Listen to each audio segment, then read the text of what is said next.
Salve galera do canal Nocaute, Zé Augusto chegando com mais um podcast, hoje podcast edição 2 aqui do nosso podcast do Nocaute. Novamente a gente está aqui com o Juliano Ramos falando ao vivo lá de São Paulo aqui no podcast. Seja bem-vindo a mais um podcast, Juliano.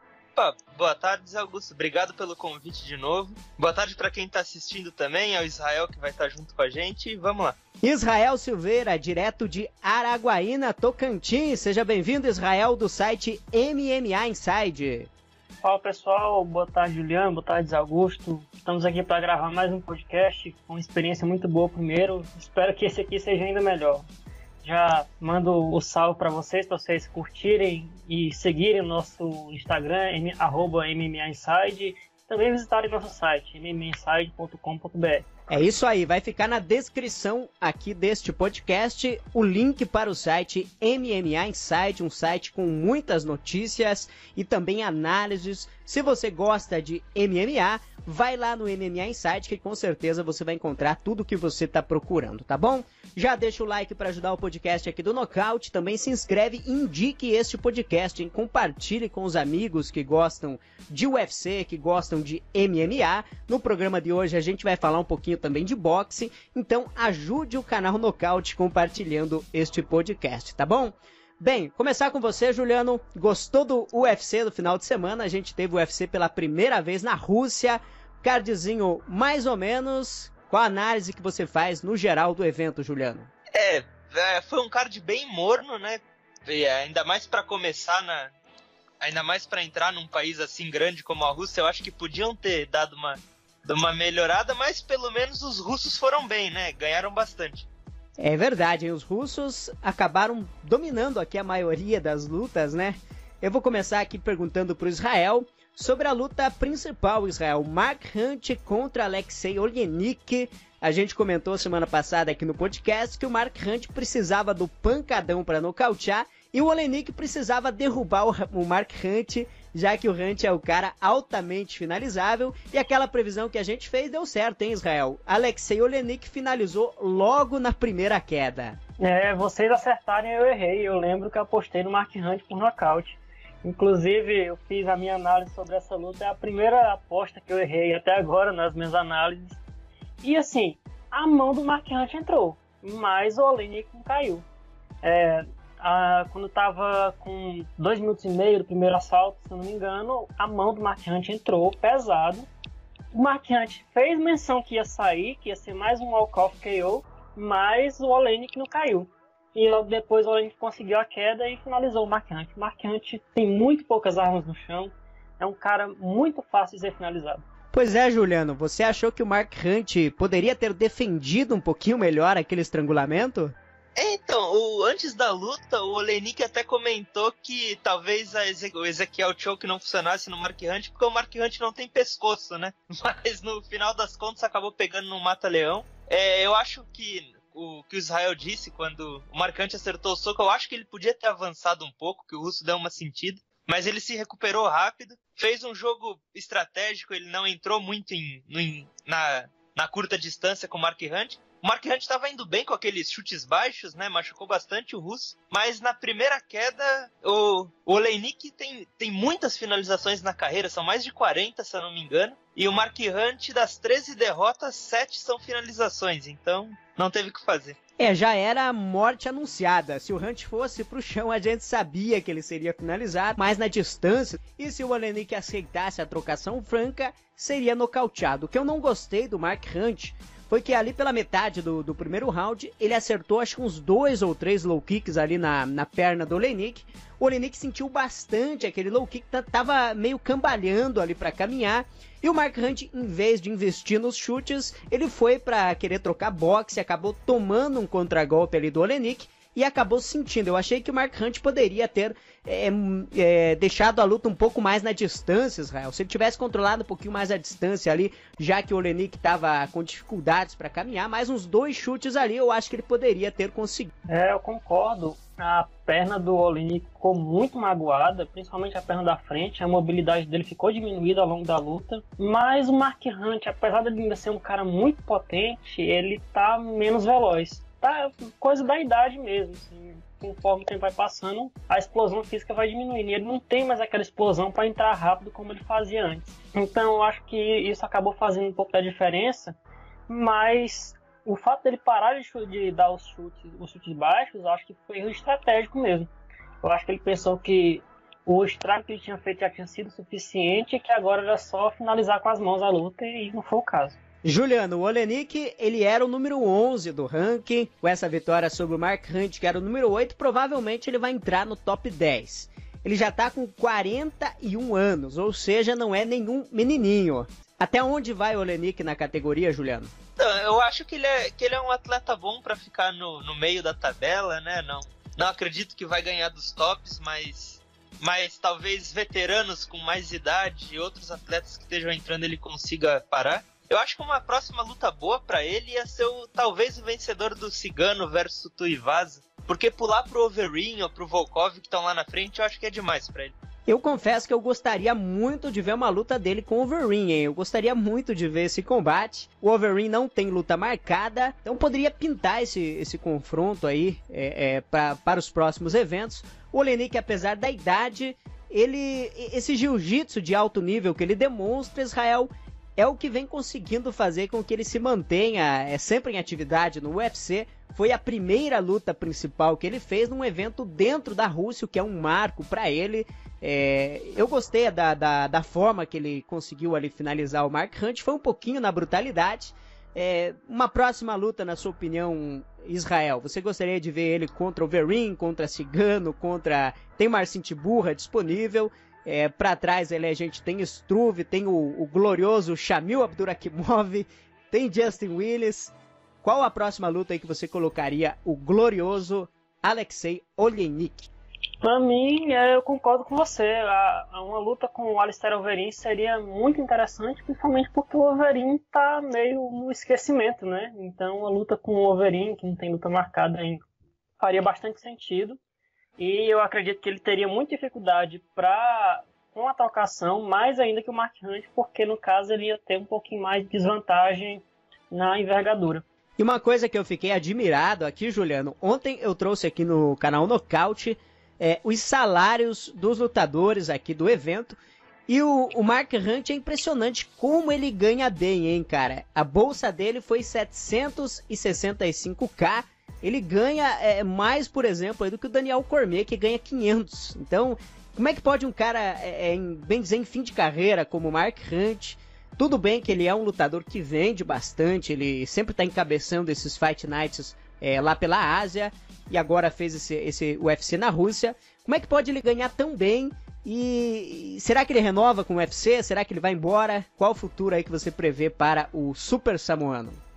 Então, eu acho que ele foi um cara inteligente, né? Ele soube negociar com o UFC, ainda mais quando teve aquela história do Brock Lesnar enfrentar ele. Ele deve ter negociado de um jeito: olha, esse cara vai vir dopado, então eu quero um salário mais alto. Ele ganha perto de 800 mil, né? Muita coisa.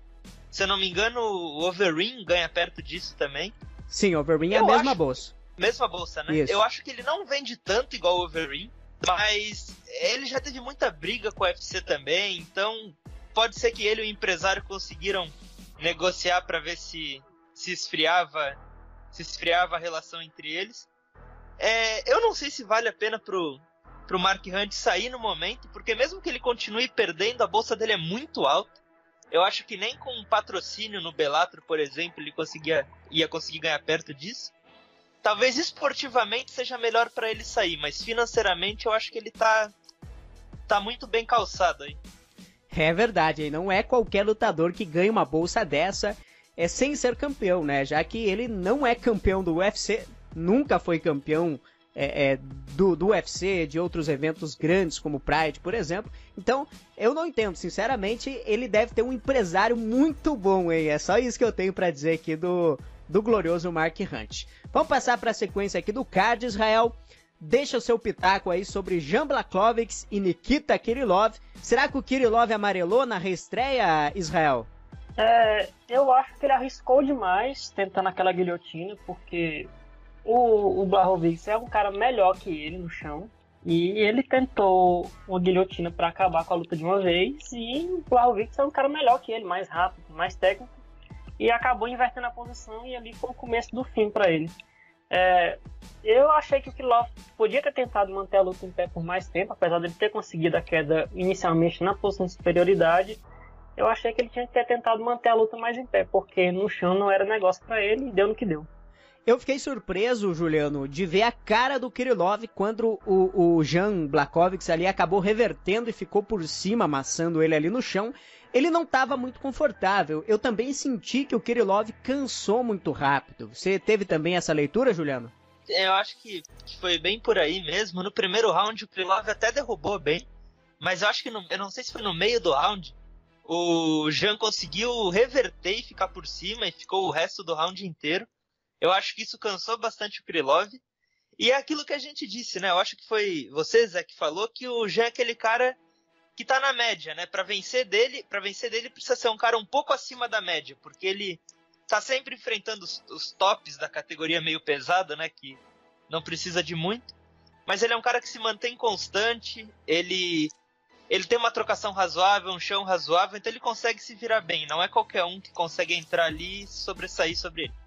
É verdade, hein? O Jan Blachowicz aí com essa vitória, ele chegou agora a 22-7 aqui no seu cartel.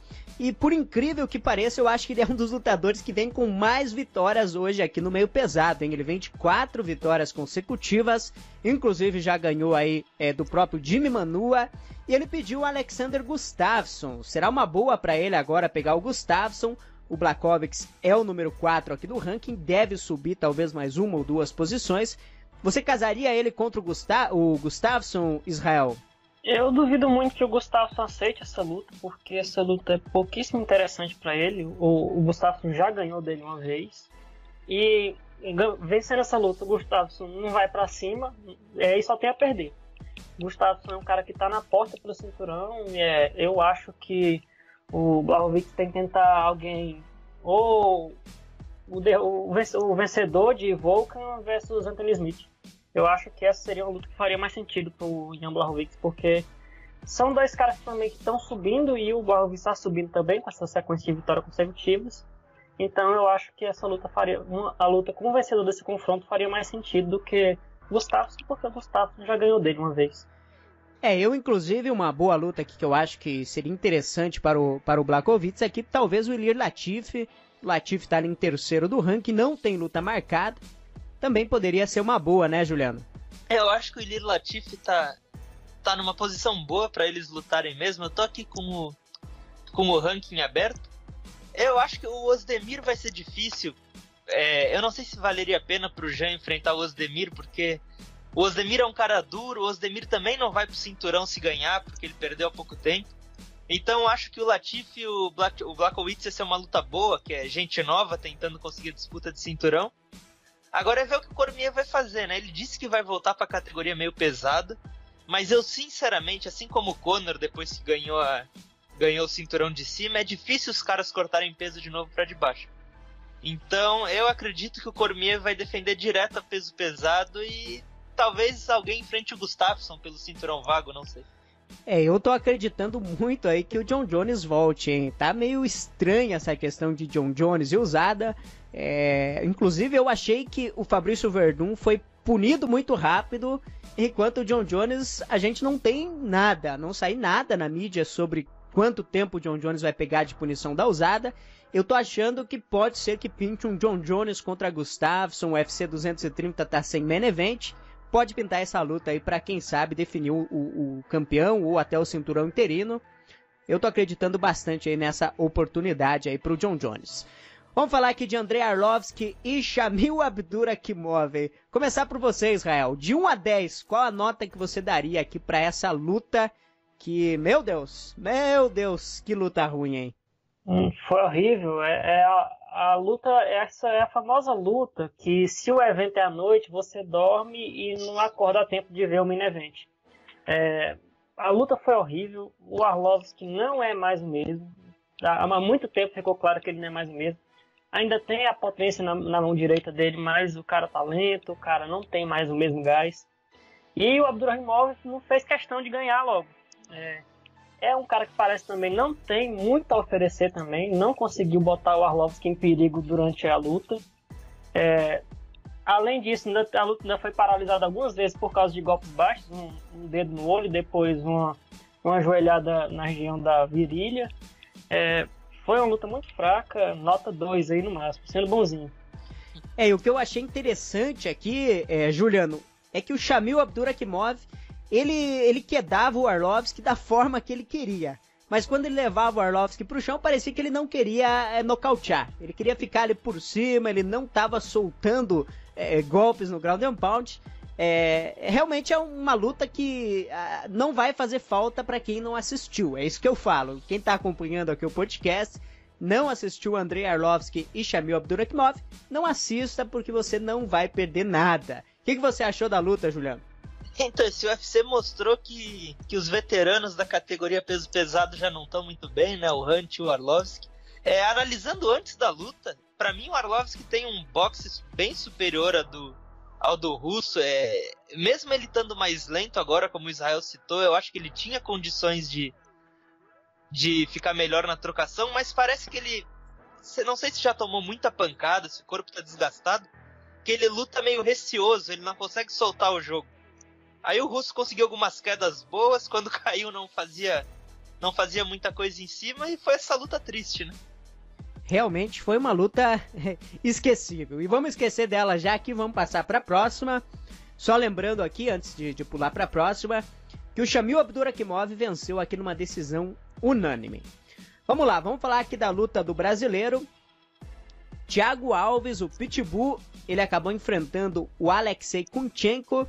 E eu vou confessar para você, Israel, que eu reassisti a luta e, na minha opinião, no vídeo pré-evento aqui do canal, eu dei a vitória pro Alexei Kunchenko. Mas eu reassisti novamente aqui a luta para me tirar as minhas dúvidas, porque eu olhei as estatísticas e o Kunchenko, ele desferiu menos golpes aqui do que o Thiago no primeiro e menos golpes do que o Thiago no segundo round.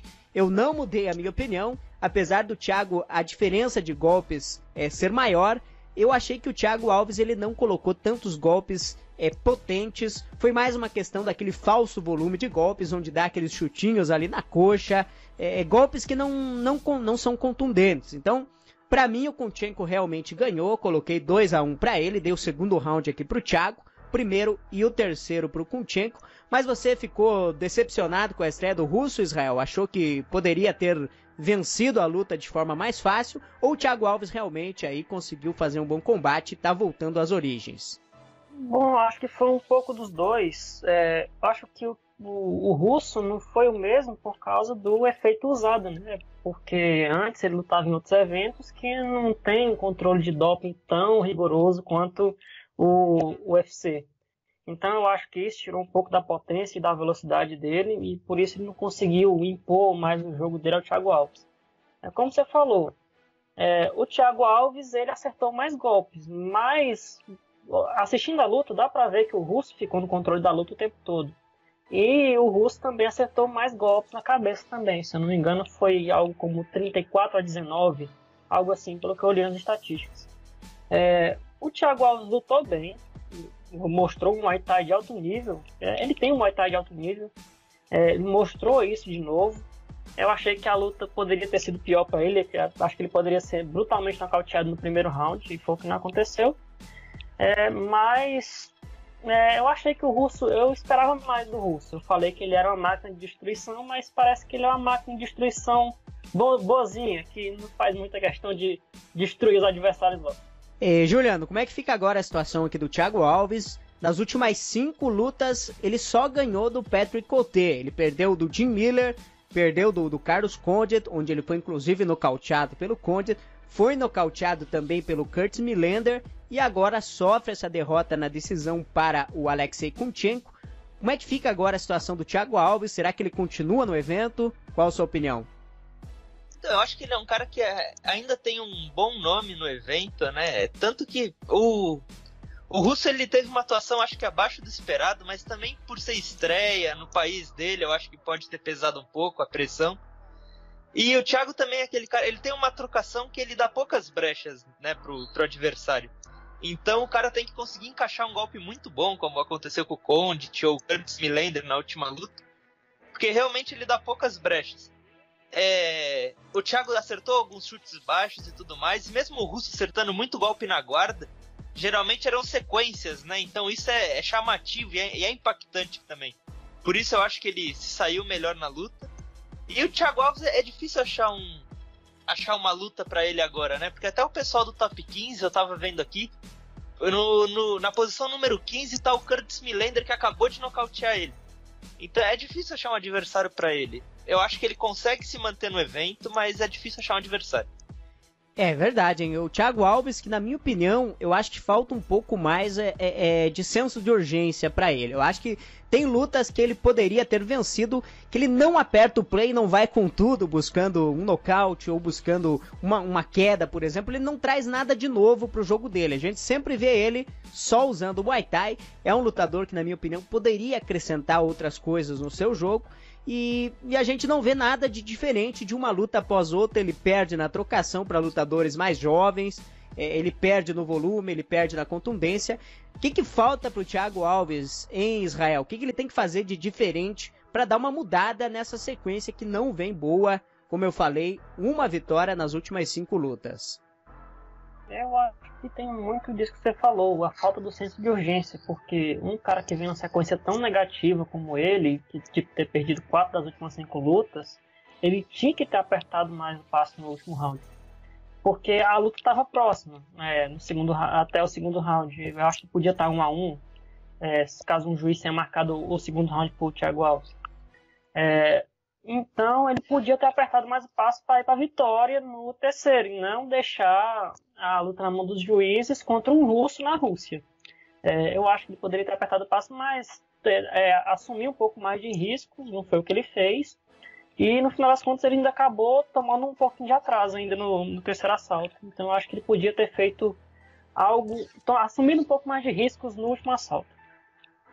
É verdade, eu também acho que faltou um pouquinho mais aí de agora eu vou pra vencer, aquela coisa que a gente vê muito aí no Alex Cowboy, que baixa o queixo ali, cola o queixo no peito e vai pra cima do adversário sem medo de sofrer riscos. Eu acho que quando você vê, por exemplo, o Alex Cowboy, o próprio Paulo Borrachinha, que é um lutador que faz muito disso, que ele tá sempre procurando atacar, ele até pode mudar um pouquinho o pensamento do próprio jurado, que tá ali marcando a luta, Juliano. O cara indo pra cima, ele dá aquela impressão de não, tá buscando mais a luta, tá querendo atacar, tá buscando a vitória. Quando o lutador anda muito pra trás, como o Thiago andou, principalmente ali no terceiro round, o jurado, o juiz que tá marcando ali a papeleta, geralmente vai naquele lutador que procurou atacar mais, mesmo que não tenha acertado tantos golpes contundentes.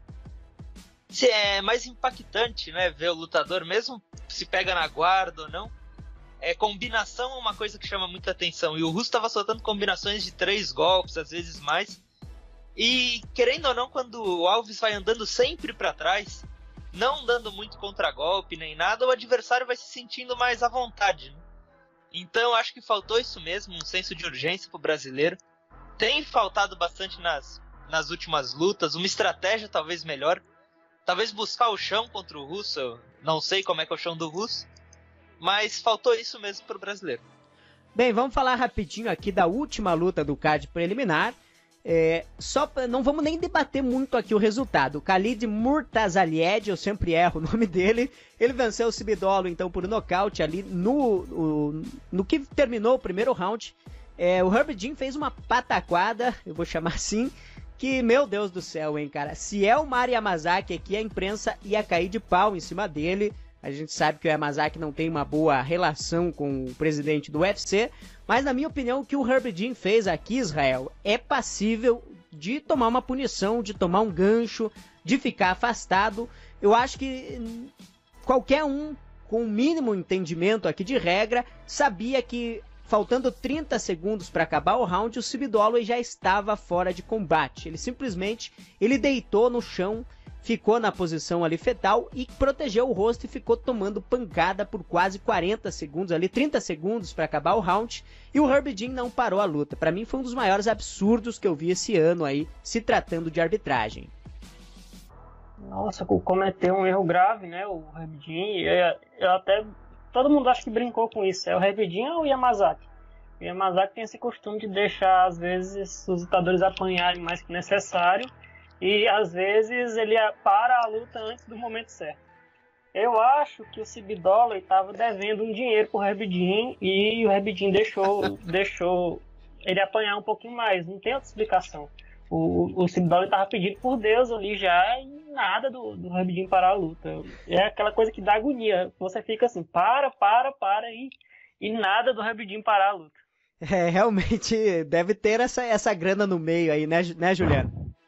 Então, eu não sei o que vocês acham. O Yamazaki, ele tem aquele problema de talvez falta de convicção, às vezes, se vai ou não vai, ou se para a luta antes. Mas o Herb Dean já não é primeiro. Eu não sei se vocês lembram contra o Weidman contra o Rockhold no terceiro round, que o Rockhold estava moendo o Weidman no chão, e o Herb Dean deixou uns 50 segundos e deixou passar para o próximo round.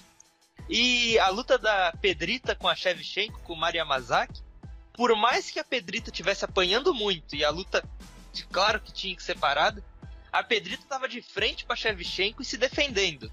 Tá apanhando, e devia ter parado. Mas ela tinha alguma reação. O Dollaway claramente ele virou com a cara pro tatame e colocou a mão na cabeça. E o Herb Dean deixou 20 ou 30 segundos ele apanhando desse jeito. Então pra mim foi pior que o Yamazaki. E eu acho que faltava uma justiça aí, talvez pra imprensa, de tratar os dois da mesma forma. Vamos mudar de assunto aqui, então vamos falar agora um pouquinho aqui do UFC São Paulo. A gente tem neste sábado o glorioso, o fantástico UFC São Paulo, lá no ginásio do Ibirapuera. Serão 13 lutas aqui, ou 14 lutas aqui no evento. A gente tem vários lutadores aqui que estão chegando agora do Contender. A gente tem aqui um card principal que vai ter Randa Marcos contra Marina Rodrigues, a brasileira que veio do Contender. Tem também aqui o Renan Barão contra o André Ewell. Tem o glorioso Sam Alves, sorrindo como sempre, contra o Rogério Minotouro Nogueira. Tem o Alex Cowboy contra o Carlo Pedersoli. E na luta principal era para ser Di Manua contra Thiago Santos, mas o glorioso Di Manua se lesionou e agora vem para o lugar dele o Eric Anders. Vou começar por você, Israel. Você já tinha presenciado um evento do UFC tão zicado? Inclusive eu fiz um vídeo hoje meio-dia aqui no canal. Eu nunca tinha visto um evento tão zicado como este aqui, hein? Como este aqui eu não tinha visto.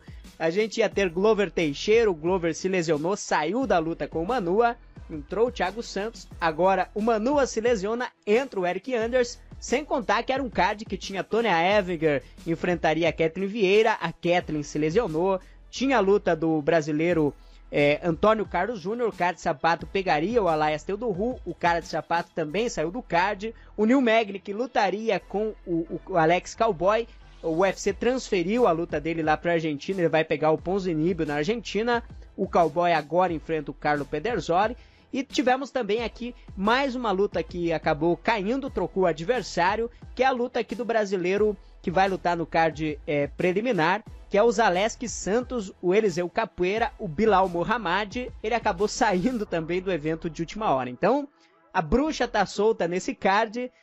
Vamos torcer para que na pesagem não caia mais nenhuma luta, hein, Israel? Não é possível, o card tá amaldiçoado. E são muitas lutas perdidas, e não só isso. Tinha a possibilidade de ter José Aldo contra Donald Cerrone no main event, que também deixou de acontecer muito pouco. De acordo com o que os insiders falaram aí. E tá tão amaldiçoado que o Manua se lesionou gravemente. O cara vai ficar no mínimo 6 meses fora com a ruptura no músculo da coxa, né? Realmente a bruxa tá solta. Juliano, vamos começar por você aqui. Dá uma pincelada qual luta você tá com a expectativa lá em cima para acompanhar do evento. Comenta um pouquinho aí pra gente. Então, uma das lutas que eu tô mais ansioso, não que eu esteja muito ansioso pro evento, é a do Renato Barão, do Renan Barão, desculpa, que vai pegar o André Ewell, que vem de um outro evento, né, vem com cinturão de outro evento, inclusive. Aquele negócio, o Barão, a gente nunca sabe como ele vai vir, né, ele tá decepcionando. Nas últimas 5 lutas ele tem uma vitória só. E eu acho que deram uma pedreira pra ele, porque o cara tem 13 vitórias, só dessas 13, só 2 foram pra decisão. Então o Barão vai ter que estar bem treinado pra essa luta e ver como é que fica o futuro dele na categoria, né? E você, Israel, tá preparado para acompanhar o Sorrisinho contra o Minotouro?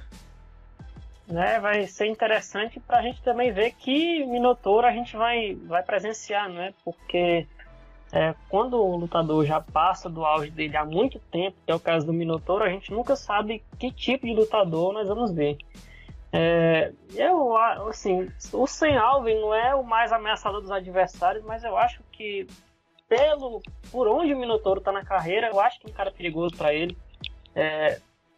Eu não sei se o Minotouro vai conseguir vencer. Eu apostei nele, mas assim, apostei com 1,5 pé atrás por causa de onde o cara tá. O cara tá nas portas da aposentadoria, o cara já não tem a mesma velocidade, já não tem a mesma força e muito menos o mesmo queixo.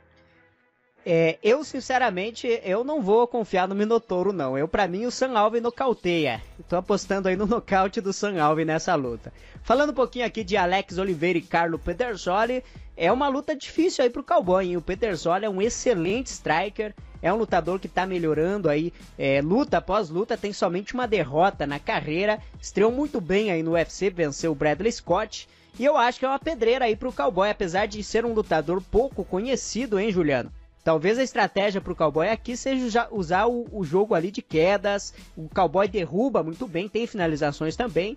Na minha opinião, é um jogo bom aí para o Cowboy nesse combate. Eu concordo, ele tem que jogar mais seguro, porque é uma luta que se ele ganhar, ele continua na mesma. E se ele perder, desce uns degraus, ainda mais porque há pouco tempo atrás ele perdeu para o Yancy Medeiros também. Então ele tem que garantir essa vitória, ainda mais se ele quiser uma futura luta com o Neil Magny ou alguma coisa do tipo. O Pedersoli, ele tá vindo numa sequência boa de vitórias. Ele tá com 8 vitórias seguidas. Então, tem que jogar seguro. Não é uma luta pra ele se arriscar. E se ele quiser buscar os tops mesmo, não pode dar o vacilo que ele deu com o Yancy Medeiros. Tem que vir com um condicionamento bom e sair com a vitória. E agora a luta principal, então. Vamos falar um pouquinho rápido aqui sobre ela. Israel saindo de Manua, entrando o Eric Anders.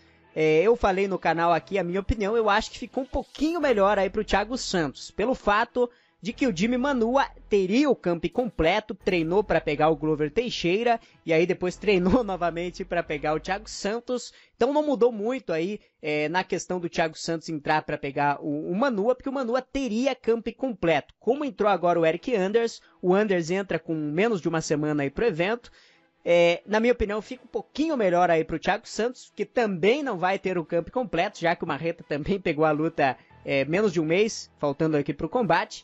Mas eu acho que melhora um pouquinho. O Eric Anders é um lutador que ele é do peso médio, então os dois estarão subindo pro meio pesado, apesar do Eric Anders ser um cavalo, já que é um cara que ele bate muito pesado, derruba muito bem, tem um ground and pound ali perigoso, mas é um lutador que, na minha opinião, ele é mais lento do que o Thiago Marreta. Então o Marreta usando as combinações, o Muay Thai de alto nível, eu acho que o Marreta tem condições aí de conseguir um nocaute, de conseguir uma vitória, mas vai ter que estar também aí com uma boa defesa de quedas. Na sua opinião, Israel, melhorou ou o Manu era um adversário aí mais fácil aí pro Marreta?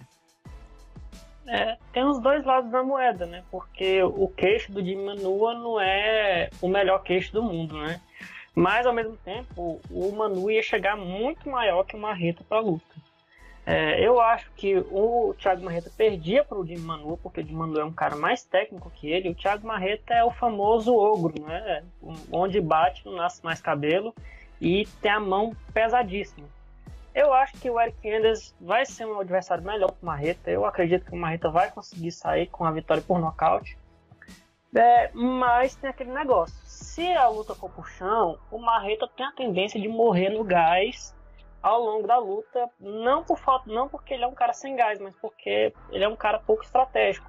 Ele tenta levantar a todo custo, não é aquele cara que leva muito jeito, tenta levar mais na força e ele acaba saindo muito desgastado. E no terceiro round das lutas, quase sempre ele tá já respirando pela boca. Se a luta não for pro chão, se o Marreta conseguir manter a luta em pé, eu acredito em vitória do Marreta por nocaute. Eu também tô apostando aí no nocaute do Marreta. Juliano, você acha que essa última atuação do Thiago Santos, ele pegou o Kevin Rowland, onde ele inclusive quedou o Kevin Rowland, ficou ali por cima amarrando.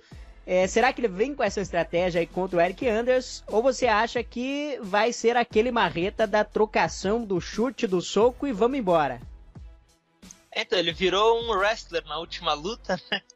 Mas o que me assustou naquela luta foi que no primeiro round ele ganhou do Kevin Holland, foi melhor em cima, derrubou, só que ele voltou pro segundo round quase morto. É que o adversário também cansou, mas ele voltou muito cansado pro segundo round, mesmo ele tendo dominado.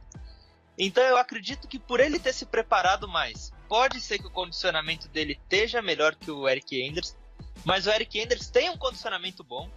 Eu acho que bater os 93 quilos pro marreta eu não sei se é o ideal, porque ele não se desgastava muito pros 84 quilos, e pros 84 ele tinha que fazer mais aeróbico, então ele estava mais num cardio shape, né? Era para ter mais condicionamento. Então, não tendo que baixar tanto peso, eu tô com medo do condicionamento do marreta. Eu acho que é um adversário que na trocação ele vai ter mais facilidade que contra o Jimmy Manua, mas ele é um cara resistente. O Eryk Anders na última luta não teve uma atuação tão boa contra o Tim Williams, só que ele tava com gás e tava pressionando os 3 rounds. E é o tipo de pressão que pode complicar pro brasileiro. Então é isso, galera. Não percam aí no sábado, UFC São Paulo. Lutas serão transmitidas pelo canal Combate. Card preliminar começa às 19h30. Vamos falar um pouquinho aqui do boxe. Esse fim de semana a gente teve uma luta, talvez a luta mais importante aí do ano, onde a gente teve o Triple G, o Gennady Golovkin. Ele enfrentou o Saul Canelo Álvares numa revanche que foi uma revanche das mais esperadas para os fãs do boxe e teve um resultado um tanto quanto controverso, muita gente falando que o Golovkin foi garfado nessa luta. Eu, na minha opinião, Juliano, eu vi vitória do Canelo Álvares, pontuei 115-113, traduzindo, pontuei 7-5 aí pro Canelo. Como é que você viu a luta, Juliano? Então, eu vi 7-5 pro Canelo também. Não era o que eu queria, eu sinceramente estava torcendo muito pro Triple G, até porque na primeira luta eu acredito que foi uma luta apertada, mas assim como nessa luta eu acredito que o Golovkin ganhou de 7-5 na primeira luta, e pra mim foi claro os 7 rounds, e é complicado, né? Tem muito dinheiro por trás do Canelo, então se o Golovkin desse uma brecha, ia ser difícil ele sair com a vitória por decisão dessa luta se fosse alguma coisa apertada. E a luta foi realmente apertadíssima, hein? Eu confesso que eu assisti mais uma vez essa luta aqui ontem, e na minha opinião, se você for rever os rounds, você muda a pontuação de um round para o outro, de tão equilibrada que foi a luta. Então, na minha opinião, foi a melhor luta de boxe que eu acompanhei recentemente. Israel, como é que você viu a luta? Resultado justo pro Canelo? Você viu vitória dele ou o Triple G realmente aí foi garfado? Na verdade, essa luta eu vi muito mais sendo empate do que a primeira. A primeira, o resultado de empate na primeira foi um dos garfos mais descarados desde a luta do Jeff Horn. Primeiro porque a Dalai Bid marcou 118-110 pro Canelo na primeira luta, que eu acho que nem o De La Hoya esperava que o garfo fosse tão grande assim. Já nessa segunda luta, o Canelo acertou mais, tratando-se de power punches, que se chama, que seriam os golpes significantes do MMA. O Canelo acertou mais, ele andou mais pra frente, ele fez o que o Golovkin fez na primeira luta, porque na primeira luta o Golovkin andou pra frente o tempo todo, confiou no queixo dele. Já nessa luta, o Golovkin andou para trás por muito tempo e o Canelo acertou mais golpes significantes. Eu vi vitória do Golovkin por 7-5. Um empate não seria ruim, mas como o Canelo é o cara do Oscar De La Hoya, é o cara do Golden Boy e é o cara que mais dá dinheiro de promoção do boxe da promoção, eu imaginei que ele fosse sair vitorioso e foi o que aconteceu. Realmente foi uma luta que você consegue ver os dois resultados, né? Você consegue ver vitória de um lado, você consegue ver vitória do outro, e também é possível ver empate. Então, o bom aqui desse combate é que provavelmente a gente vai ter uma parte 3, eu acho que tem que ter agora uma terceira luta entre os dois. Nas entrevistas após a luta, eles já falaram que os dois aceitaram fazer essa trilogia. Acredito muito que ano que vem a gente deva ter mais uma luta entre eles, porque realmente ficou muito igual ali, a pontuação foi muito parelha, muita gente achando que o Canelo venceu, muita gente achando que o Golovkin levou. Então, na minha opinião, tem que rolar essa trilogia. Eu acho que tem que sair sim uma terceira luta entre eles. E você acha, Juliano, que o fato aí do Golovkin, ele já tem 36 anos. O Canelo tem somente 28. Você acha que quanto essa luta ficar pro ano que vem, você acha que o Golovkin vai conseguir chegar no mesmo ritmo que ele lutou essas duas primeiras lutas aí com o Canelo? Ou você acha que o mexicano pode chegar com vantagem na parte aí do cardio, na parte aí da preparação, já que, querendo ou não, o Golovkin vai ficando mais velho e o Canelo ainda tá, bem dizer, aprendendo. É um lutador que é incrível o nível que ele chegou com apenas 28 anos. Então, é exatamente isso que eu ia falar agora. O Golovkin tá ficando mais velho. Eu acredito que isso não pesou nessa luta. Eu acho que o Canelo chegou melhor. Ele acertou muitos golpes na linha de cintura, que fez o Golovkin diminuir um pouco o ritmo. O Canelo deu uma declaração falando que queria voltar a lutar em dezembro. Então eu acho que em dezembro, ou muito próximo disso, tem que ser a luta deles. Porque se cada um for fazer uma luta antes de se enfrentar de novo, o Golovkin vai estar bem mais velho. Já está no fim de carreira, querendo ou não. Então, se for para ter uma trilogia, tem que ser agora. Agora, como o Israel comentou que o Canelo é o menino do Golden Boy Promotions, né, e tudo mais, eu acredito que o Oscar de la Hoya vai tentar adiar um pouco essa luta. E para eles se enfrentarem talvez no meio ou no final do ano que vem, que vai favorecer um pouco o Canelo. Eu quero muito ver essa terceira luta, hein? Eu gostei muito das duas primeiras. Se eles lutassem todo ano uma vez, eu iria gostar de acompanhar. É igual Romero e Robert Whittaker. Todo ano tem que ter uma luta entre eles, senão não fica bom, né? Vamos mudar de assunto aqui pra gente embalar e encerrar o podcast aqui de hoje. Lyoto Machida estreia no Bellator e vai pegar o Rafael Carvalho, Israel. Card do dia 15 de dezembro. Será o primeiro evento do Bellator lá no Havaí. O que você acha? Lyoto favorito ou o Rafael Carvalho vai levar essa?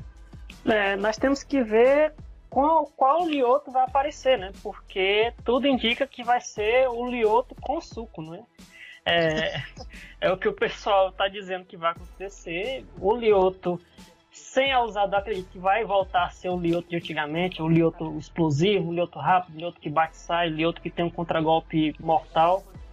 Eu acho que ele é favorito para o Rafael Carvalho. Não é à toa que o Lyoto tá no UFC e o Rafael Carvalho não.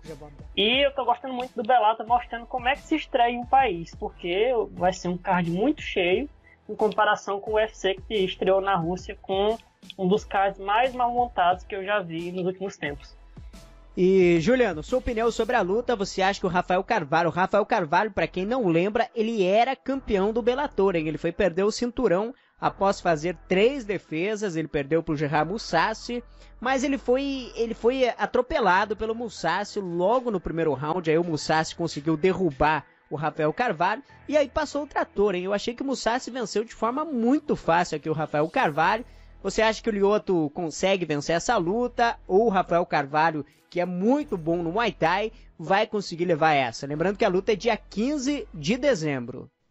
Eu acho que o Rafael Carvalho vai ter um outro choque de realidade. Não que ele seja um atleta ruim, mas o Mousasi mostrou que no UFC, pelo menos a categoria peso médio, é outro esquema. Os caras estão no nível bem mais alto, tanto que ele passou o carro. Igual o Israel falou, no Bellator o antidoping funciona, tal dia você vai ser testado a tal hora, então esteja limpo aí. Então eles conseguem se programar. Eu acho que o Lyoto pode vir melhor. Acho que ele deve levar, talvez numa decisão unânime, porque o Lyoto também já tá com certa idade e não tá muito agressivo. Eu acho que do Bellator, um dos poucos caras que se destaca e tá num bom nível, tanto pro Bellator quanto pro UFC, é o Douglas Lima, mas o Rafael Carvalho eu acho que vai ter uma outra derrota. Vamos aguardar para ver então aí o retorno do Lyoto Machida, 15 de dezembro, então a gente vai ter esse card lá no Havaí com o retorno do Lyoto Machida. Bem, vamos encerrando aqui então esta edição do podcast, edição número 2 aqui do nosso podcast. Quero agradecer novamente aqui ao Juliano, ao vivo com a gente lá de São Paulo. Muito obrigado, Juliano, e semana que vem a gente vai estar de volta aí para falar desse maravilhoso card que acontece em São Paulo. Muito obrigado, Zé Augusto. Obrigado, Israel, também pela companhia. Obrigado para todo mundo que assistiu. E até a próxima. Israel, grande abraço aí para você. Fala pra galera um pouco aí também sobre o site MMA Inside. Vai ter prévia das lutas do UFC São Paulo, Israel? Vai sim, nós vamos subir as prévias do card preliminar e do card principal amanhã. Nós vamos fazer também, entregar também o prêmio dos vencedores da promoção Olho do Tigre. Nós fizemos uma aposta. Se você apostasse os 3 resultados corretos do UFC, Valentina Shevchenko, Rafael dos Anjos e Colby Covington, se você acertasse os 3 resultados, você ganharia os 3 resultados e a forma que aconteceria, você ganharia viagem com tudo pago para assistir o UFC São Paulo. Nós vamos cobrir também como vai ser a experiência dos fãs que ganharam a promoção. Então, confiram lá no nosso Instagram, @MMAinside, confiram também no nosso site e acessem o site porque lá a gente atualiza diariamente, tem sempre matéria nova lá. Eu acredito que todo mundo vai gostar. Agradeço ao Juliano, agradeço ao Augusto por mais essa oportunidade e abraço a todos. Então é isso, muito obrigado então ao Juliano e também ao Israel, e a gente volta semana que vem com mais um podcast do Nocaute. Não esqueça de deixar o like e também de se inscrever no canal. Grande abraço a todos e até o próximo podcast do Nocaute.